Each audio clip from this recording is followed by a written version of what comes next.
অন্তর্বর্তীকালীন সরকার ডক্টর মোহাম্মদ ইউনূসের হাতে এমন একটি ফাইল রয়েছে যার উপরে লেখা ডিফেন্স অ্যাকুইজিশন ফেজ 2030। এই একটি ফাইল ঘিরেই এখন কূটনৈতিক চাপে, সামরিক তৎপরতায়, এমনকি আঞ্চলিক উদ্বেগের সড়ক পুরো দক্ষিণ এশিয়া। কারণ এই ফাইলে লুকিয়ে আছে বাংলাদেশের ইতিহাসের সবচেয়ে বড় সামরিক ক্রয় চুক্তির নীল নকশা, 4টি দেশ থেকে যুদ্ধ বিমান ও হেলিকপ্টার ক্রয়ের পরিকল্পনা। কিন্তু এই চুক্তি কেবল যুদ্ধ বিমানের গল্পই নয়, এর ভিতরে লুকিয়ে আছে এক নতুন রাজনৈতিক ভারসাম্যের সূচনা। দ্য ইকোনমিস্ট সম্প্রতি লিখেছেন, খাদ্য নিরাপত্তা যতটা জরুরি, সামরিক নিরাপত্তাও এখন তার চেয়ে বেশি বাস্তবতা। বাংলাদেশও বুঝেছে যে দেশ নিজের আকাশ রক্ষা করতে পারে না, তার উন্নয়ন একদিন মাটিতে পড়ে যায়। অন্তর্বর্তী সরকারের উপদেষ্টা পরিষদ তাই ঘোষণা দিয়েছে, আকাশে প্রতিরোধ, সীমান্তে স্থিতি এবং আন্তর্জাতিক অঙ্গে ভারসাম্য, এই 3টি লক্ষ্য নিয়ে প্রতিরক্ষা পরিকল্পনা তৈরি হচ্ছে।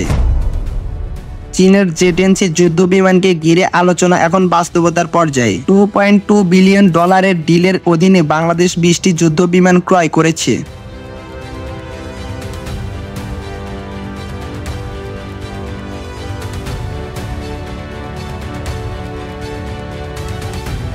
প্রতিটি যুদ্ধ বিমানের দাম প্রায় $60 মিলিয়ন। এই যুদ্ধ বিমান শব্দের চেয়ে দ্বিগুণ গতিতে ছুটতে পারে। এতে রয়েছে রাডার শোষণকারী আবরণ, ফলে শত্রুর রাডারে ধরা পড়ে না সহজে। সঙ্গে থাকবে রাডার, লং রেঞ্জ মিসাইল এবং electronics warfare system.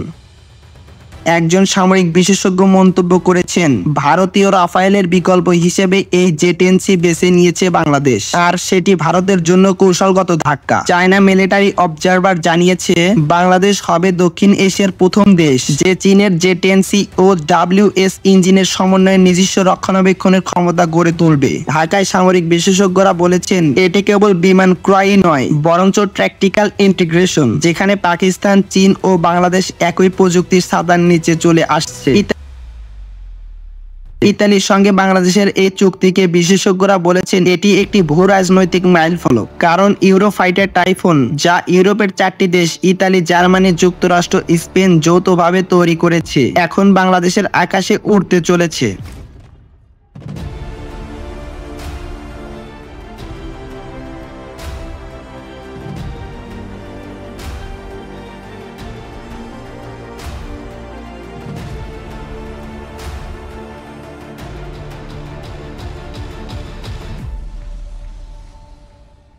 Aerospace global লিখেছে, বাংলাদেশ অন্তত 10টি টাইফুন স্ট্যান্ডার্ড 3 যুদ্ধবিমান ক্রয়ের পথে, যা দক্ষিণ এশিয়ার এক নতুন ভারসাম্য তৈরি করবে। ইতালির প্রধানমন্ত্রী জর্জিয়া মেলোনোর ডিসেম্বরে ঢাকা সফরে চুক্তি হওয়ার সম্ভাবনা রয়েছে। যদি এই ডিল সম্পূর্ণ হয়, তাহলে বাংলাদেশ আনুষ্ঠানিকভাবে ইউরোপের প্রতিরক্ষা নেটওয়ার্কের অংশীদারিত্ব হবে, যা ভারতের কূটনৈতিক ভারসাম্যে বড় প্রভাব ফেলবে। 4.5 জেনারেশনের এই যুদ্ধবিমান 2টি ইঞ্জিনের, ঘন্টায় গতি 2400 কিলোমিটার এবং 2500 কিলোমিটার দূর পর্যন্ত শত্রুপক্ষের ঘাঁটিকে টার্গেট করতে সক্ষম। এটিতে রয়েছে অ্যান্টিশিপ মিসাইল, যার ফলে বঙ্গোপসাগরে নৌবহর ঢোকার আগে নিষ্ক্রিয় করা সম্ভব হবে। ইতালির সঙ্গে চুক্তিতে শর্ত রয়েছে বাংলাদেশের রক্ষণাবেক্ষণ সুবিধা স্থাপন এবং স্থানীয় প্রকৌশলীদের প্রশিক্ষণ প্রদান। অর্থাৎ এটি কেবল কেনাই নয়, প্রযুক্তি হস্তান্তর। তুরস্কের প্রতি বাংলাদেশের সামরিক আগ্রহ নতুন নয়, ইতিমধ্যে দেশটি থেকে ড্রোন, রকেট লঞ্চার সিস্টেম কিনেছে। এবার লক্ষ্য 6টি T-129 অ্যাটাক হেলিকপ্টার।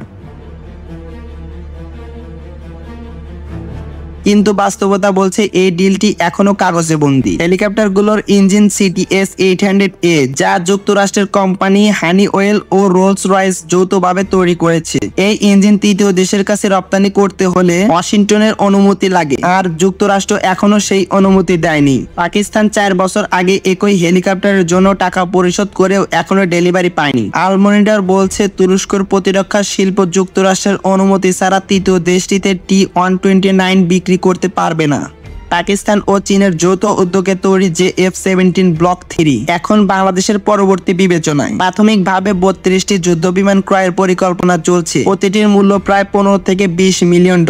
এটি একটি বহুমুখী যুদ্ধ বিমান, যা একই সঙ্গে আকাশ যুদ্ধ, স্থল আক্রমণ এবং ইলেকট্রনিক্স ওয়ারফেয়ার প্রতিরক্ষা ব্যবস্থা পরিচালনা করতে পারে। এটি তুলনামূলক সাশ্রয়ী, কিন্তু ঝুঁকিও কম নয়, কারণ এই বিমানের ইঞ্জিন রাশিয়ান AD-93।